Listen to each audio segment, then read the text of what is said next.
आज हम बात करने वाले हैं एक ऐसे हेल्थ इशू के बारे में जो आमतौर पर मर्दों में देखा जाता है, बिनाइन प्रोस्टेटिक हाइपरप्लेशिया यानी BPH। लेकिन घबराने की बात नहीं है, क्योंकि सही ट्रीटमेंट से इसे आसानी से मैनेज किया जा सकता है। हमारे साथ है डॉक्टर आशुतोष सिंह फ्रॉम नोएडा, जो इस पर रोशनी डालेंगे। नमस्कार डॉक्टर, मेरा आपसे सवाल है कि BPH और यूरिनरी ट्रैक्ट इन्फेक्शन यानी कि UTI में क्या फर्क होता है? देखिए, BPH होता है बिनाइन प्रोस्टेटिक हाइपरप्लेशिया, मीन्स ये एक नॉन कैंसरस होता है, ये कोई कैंसर नहीं होता। बिनाइन ग्रोथ होती है जो हार्मोन इम्बेलेंस की वजह से होता है, जो hormone change after 50 year of age हमारी बॉडी में होता है, उसकी वजह से प्रोस्टेट का साइज बढ़ जाता है, जिसको भी BPH बोलते हैं। BPH के इनिशियल सिम्टम्स होते हैं कि यूरिन बार बार आना, यूरिन में रुकावट होना, यूरिन की स्ट्रीम थिन हो जाना, ये BPH के सिम्टम्स होते हैं।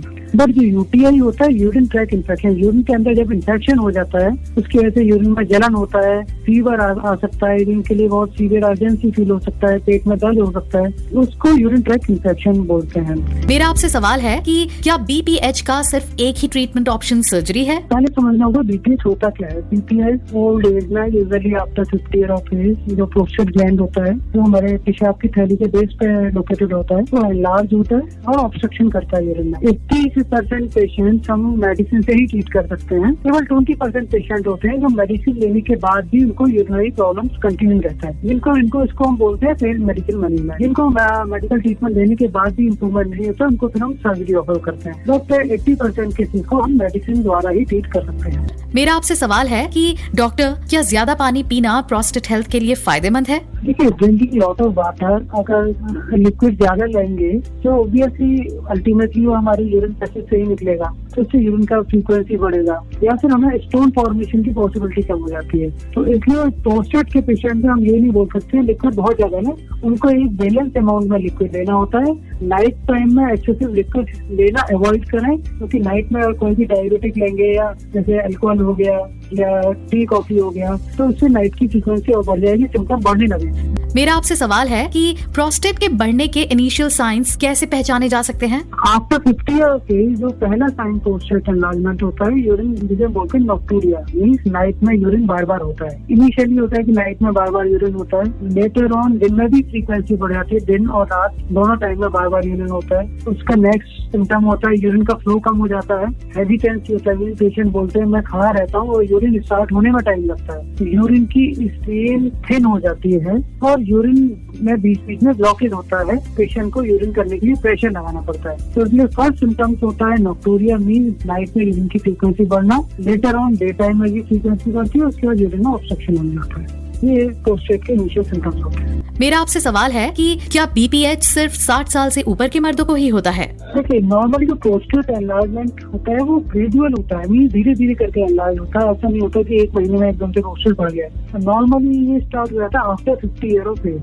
After 50 year of age time के साथ प्रोस्टेट, क्योंकि बॉडी में कुछ हार्मोनल चेंजेस स्टार्ट हो जाते हैं। अब वो वेरी करते हैं पर्सन टू पर्सन, कुछ लोगों में जल्दी अर्ली एज में स्टार्ट होता है, कुछ लोगों में लेटर एज में स्टार्ट होता है। बट ऐसा नहीं है कि 60 ईयर के बाद ही होगा, अर्लियर भी हो सकता है। Usually after 50 year of age prostate enlargement start हो जाता है।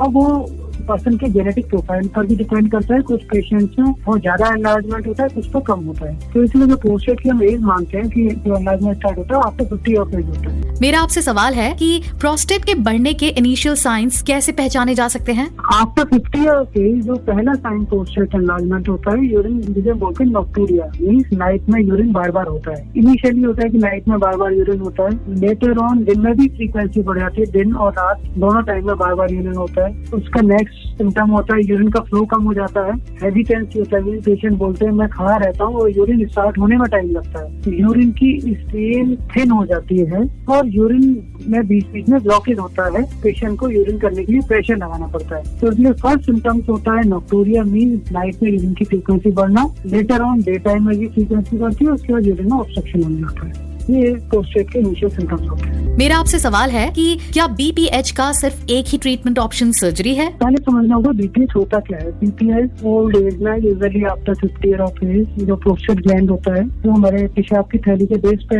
लोकेटेड होता है, वो एनलार्ज होता है और ऑब्स्ट्रक्शन करता है यूरिन में। 80% पेशेंट हम मेडिसिन से ही ट्रीट कर सकते हैं। केवल 20% पेशेंट होते हैं जो मेडिसिन लेने के बाद भी उनको यूरिनरी प्रॉब्लम्स कंटिन्यू रहता है, इसको हम बोलते हैं फेल्ड मेडिकल मैनेजमेंट। जिनको मेडिकल ट्रीटमेंट देने के बाद भी इम्प्रूवमेंट नहीं होता, होता है उनको फिर हम सर्जरी ऑफर करते हैं। बट 80% केसेस को हम मेडिसिन द्वारा ही ट्रीट कर सकते हैं। डॉक्टर आशुतोष सिंह, आपका बहुत बहुत धन्यवाद इस जानकारी के लिए। ये प्रोस्टेट हेल्थ के लिए एक पब्लिक अवेयरनेस इनिशिएटिव है।